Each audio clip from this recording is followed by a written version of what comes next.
Hello po, magluluto po tayo ngayon ng sinampalukang manok at lalagyan lang po natin yan ng spinach.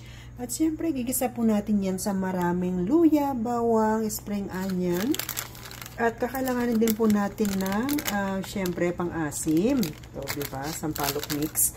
At meron po tayo ditong Knorr cubes. At meron po tayong, gusto natin medyo maanghang ang ating sabaw, lalagyan po natin yan ng sili.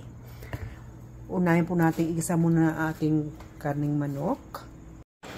Unahin po natin igisa ang manok.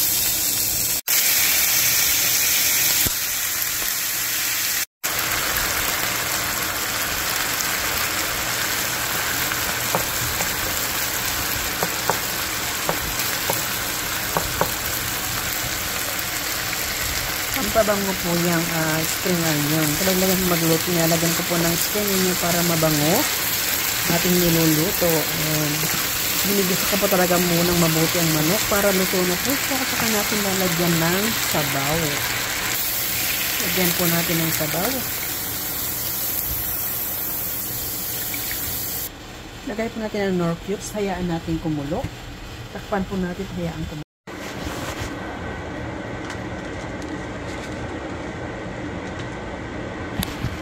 Lagay natin itong gulay.